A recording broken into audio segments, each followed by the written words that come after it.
तो आज का हमारा टॉपिक है पोरीफेरा। पोरीफेरा होता क्या है, ये दिखता कैसे है और ये हमें मिलता क्या है, सब कुछ जानेंगे हम इस वीडियो में। सबसे पहले पोरीफेरा एक एनिमल किंगडम है। हम पोरीफेरा को स्टडी करते हैं एनिमल किंगडम में। एनिमल किंगडम से हमें पता चलता है कि पोरीफेरा एक एनिमल है। पोरीफेरा एक एनिमल है, इतना जान लो। और जो ये एनिमल है ये पाया जाता है पानी में, मतलब पोरीफेरा कभी भी लैंड में नहीं पाया जाता। पोरीफेरा एनिमल हमेशा पानी में ही पाया जाता है और इस एनिमल का नाम है पोरीफेरा।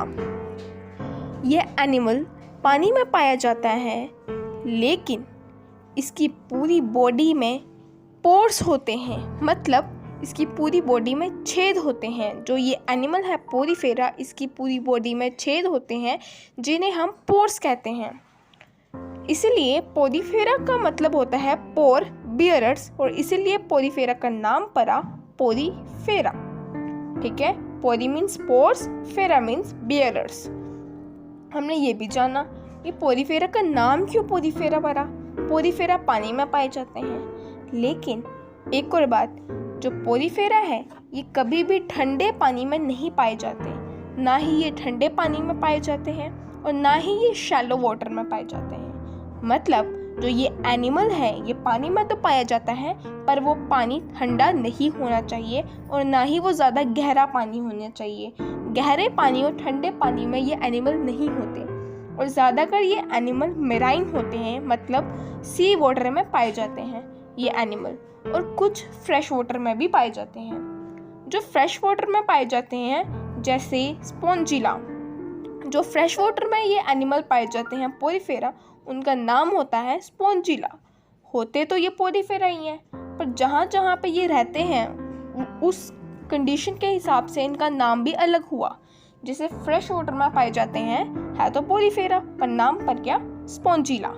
ठीक है, अब आप बोलोगे इस जो ये पोरीफेरा है इनके कलर्स अलग अलग क्यों हैं? क्योंकि जिस तरह एक डॉग है, डॉग वाइट कलर का भी होता है, ब्राउन कलर का भी होता है। डिफरेंट कलर्स के डॉग हमें देखने को मिलते हैं, लेकिन होते तो डॉग ही है ना, होता तो एक ही एनिमल है तो एक ही एनिमल, लेकिन कलर्स अलग अलग हैं। उसी तरह पोरीफेरा में भी अलग अलग कलर्स हमें देखने को मिलते हैं, पर है तो ये पोरीफेरा, काम तो ये एक ही करता है, होता ये पोरीफेरा ही है। तो सबसे पहले हम दोबारा रिपीट करते हैं, पोरीफेरा एक एनिमल है। पोरीफेरा पानी में ही पाया जाता है, ये कभी लैंड पे हमें नहीं मिलता, इसलिए हम इसे एक्वेटिक एनिमल भी बोलते हैं, क्योंकि ये पानी में पाया जाता है। लेकिन जो पानी है वो ज़्यादा ठंडा और गहरा नहीं होना चाहिए, क्योंकि वहाँ पे ये हमें देखने को नहीं मिलते। पोरीफेरा की पूरी बॉडी में छेद होते हैं, पोर्स होते हैं, इसलिए इसका नाम पड़ा पोरीफेरा। पोरी मीन्स पोर, फेरा मीन्स बियरर्स। अभी तक हमने ये जाना। अब हम और इसके बारे में जानेंगे कि पोरीफेरा का एक और नाम है। वो कौन सा नाम है? स्पॉन्ज है तो पोरीफेरा एक ही, पर इसको दो नामों से भी जाना जाता है, एक पोरीफेरा और एक स्पॉन्ज। जैसे एक सीता है, उसे कुछ लोग गीता कहकर बुलाते हैं, कुछ लोग सीता कहकर बुलाते हैं, पर है तो एक ही गर्ल ना। उसी तरह एक एनिमल है, कुछ हम लोग उसे पोरीफेरा बोलते हैं, कुछ हम स्पॉन्ज बोलते हैं, पर है तो एक ही एनिमल, नाम अलग अलग है। तो पोरीफेरा का दूसरा नाम है स्पॉन्ज। तो जब हम स्पॉन्ज की बात करेंगे मतलब कि हम पोरीफेरा की ही बात कर रहे हैं, और जब हम पोरीफेरा की बात करेंगे मतलब कि हम स्पॉन्ज की ही बात कर रहे हैं। तो अब पोरीफेरा एक एनिमल है, उसकी पूरी बॉडी में पोर्स हैं, मतलब उसकी पूरी बॉडी में छेद हैं, और जो वो छेद हैं उन्हें हम पोर्स बोलते हैं। लेकिन उसका एक दूसरा नाम भी है ostia. Body is perforated with many pores called ostia। जो एनिमल है पोरीफेरा, इसकी पूरी बॉडी में पोर्स हैं और इन पोर्स को हम ओस्टिया भी बोलते हैं। अब जो ये पोर्स हैं, जो ये छेद हैं, उसकी पूरी बॉडी में ये काम क्या करते हैं? इनका कोई ना कोई तो काम होगा। Ostia are mouthlets and allow entry of water. Ostia mouthlets की तरह हैं, जो वो पोर्स हैं, जो वो छेद हैं, वो एक माउथलेट्स की तरह हैं। एंड एलो, वो पानी को एलो करता है उसकी एंट्री करने में। मतलब जो पोरिफेरा है वो पानी को खींचता है अपनी बॉडी के अंदर।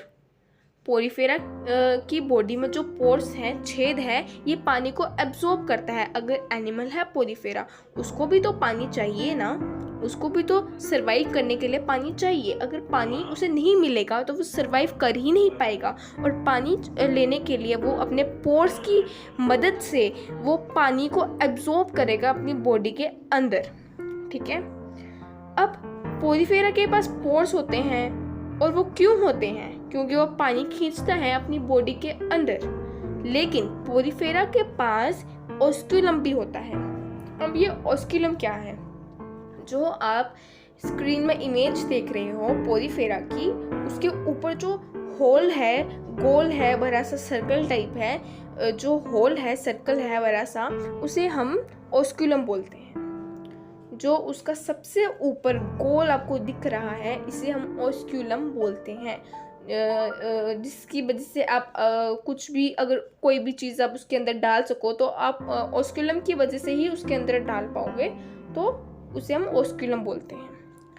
पोरिफेरा की बॉडी में पोर्स हैं, और जो ये सबसे ऊपर सर्कल टाइप है, ये ऑस्क्यूलम हम इसे बोलते हैं। A large aperture called osculum and allow exist of water. जिस तरह पोरिफेरा की बॉडी में जो पोर्स हैं वो पानी को एब्जॉर्ब करने में मदद करते हैं, उसका उल्टा ऑस्क्यूलम पानी को बाहर निकालने में मदद करता है। ठीक है। मतलब जो पोर्स हैं ये पानी खींचता है, और ऑस्क्यूलम के थ्रू, जो ऊपर बड़ा सा सर्कल देख रहे हो, इसके थ्रू पानी बाहर निकलता है। जो उसकी बॉडी के अंदर पानी आता है वो उसके थ्रू बाहर निकल जाता है। किसके थ्रू? ऑस्क्यूलम के थ्रू। ठीक है।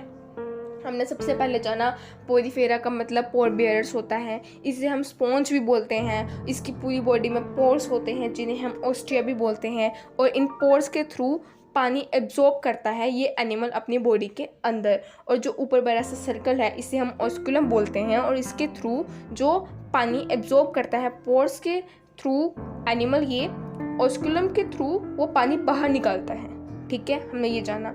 ये पानी जो है हमेशा ठंडा नहीं होना चाहिए, हमेशा वार्म वाटर होना चाहिए, मीडियम में होना चाहिए, शैलो भी नहीं होना चाहिए, ज़्यादा गहराई में नहीं होना चाहिए। अब ये ज़्यादातर मेराइन होते हैं। जो ये एनिमल होता है ये ज़्यादातर सी वाटर में ही पाए जाते हैं, कुछ फ्रेश वाटर में भी पाए जाते हैं। जो फ्रेश वाटर में पाए जाते हैं वो उन्हें हम स्पॉन्जिला भी बोलते हैं। अब जैसे अगर आपसे कोई पूछेगा फ्रेश वाटर में जो स्पॉन्ज पाए जाते हैं उनका कोई एग्जांपल दो, तो आप बोलोगे स्पॉन्जिला। ठीक है। ये मेराइन होते हैं।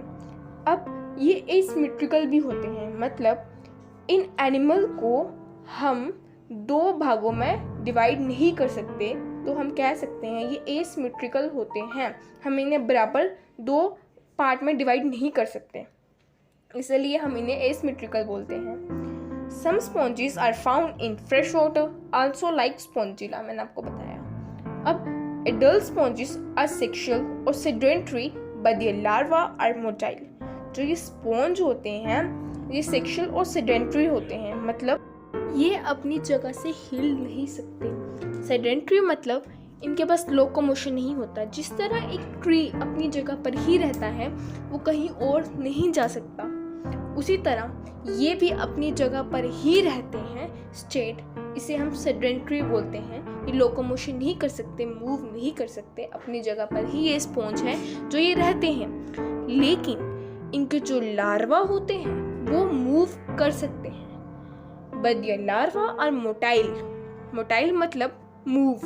जो इनके लार्वा हैं ये मोटाइल कर सकते हैं। तो ये स्पॉन्ज है, ये अपनी जगह पर ही रहते हैं, सेक्शुअल होते हैं, सेडेंट्री होते हैं, हिल विल नहीं सकते। लेकिन ये अपने लार्वा के थ्रू, क्योंकि इनके लार्वा हिल विल सकते हैं, ये अपनी लार्वा के थ्रू एक जगह से दूसरी जगह पर जाते हैं। तो अब हम इनके बारे में जानेंगे कि these are primitive multicellular animals and have cellular level of organisation. जो ये स्पॉन्ज होते हैं इनके पास नंबर ऑफ सेल्स होते हैं, साथ में टिश्यू नहीं होता, टिश्यू नहीं होता, इनके पास सेल्स होते हैं बहुत सारे। तो this are primitive multicellular animals and have cellular level of organisation. अब sponges are on a blind branch of evolutionary tree. ये मैं आपको एक्स्ट्रा चीज़ें बता रही हूँ, ये अभी ज़्यादा इम्पोर्टेंट नहीं है 11th क्लास के लिए। तो जो स्पॉन्जेस हैं इनके पास ब्लाइंड ब्रांच होती है इवोल्यूशनरी ट्री की, ठीक है। Sponges have evolve from colonial choanoflagellated cells. जो स्पॉन्जेस हैं ये बने कैसे हैं? ये बने हैं कॉलोनियल कोएनोफ्लैजिलेटेड सेल्स से। अब ये कोएनोफ्लैजिलेटेड सेल्स होते क्या हैं? अब हम ये सब कुछ जानेंगे नेक्स्ट वीडियो में, ठीक है। अभी तक बस इतना याद रखना है कि पोरिफेरा का मतलब होता है पोर बियर्स, और जो ये मेंबर ऑफ फाइलम है इसे हम स्पॉन्ज भी बोलते हैं, और इसकी पूरी बॉडी में पोर्स होते हैं जिन्हें हम ऑस्टिया भी बोलते हैं। और जो ये ऑस्टिया है ये माउथलेट्स होते हैं, जो ये पोर्स हैं ये माउथलेट्स होते हैं। ये पानी को खींचने में अपनी बॉडी के अंदर मदद करते हैं। ऑस्कुलम उसका उल्टा करता है, ऑस्कुलम पानी को बाहर निकालता है। और ये मेराइन होते हैं, सी वाटर में ज़्यादातर पाए जाते हैं। ये एसिमेट्रिकल नहीं होते, और ये एसिमेट्रिकल होते हैं, सिमेट्रिकल नहीं होते। और जो स्पॉन्ज फ्रेश वाटर में पाए जाते हैं उनकी हम एग्जाम्पल में स्पॉन्जिला भी बोल सकते हैं। और जो ये स्पॉन्जेस हैं ये सेक्शुअल और सेडेंट्री होते हैं, मतलब इनके पास लोकोमोशन नहीं होता, ये अपनी जगह से हिल विल नहीं सकते, लेकिन जो इनके लार्वा होते हैं वो मूव कर सकते हैं। तो ये अपने लार्वा के थ्रू एक जगह से दूसरी जगह पर जा सकते हैं। सबसे पहले हमने अभी तक यहाँ पर यही याद रखना है, बाकी हम नेक्स्ट वीडियो में और इसके बारे में जानेंगे। नेक्स्ट वीडियो में अब थोड़ा सा ही इसके बारे में हमें समझना है, ज़्यादा हमें समझने की ज़रूरत नहीं है। हम बस कोएनोफ्लैजिलेटेड सेल्स के बारे में ज़्यादा ध्यान देंगे नेक्स्ट वीडियो पे, और नेक्स्ट वीडियो पे ये टॉपिक कंप्लीट हो जाएगा। Thank you so much.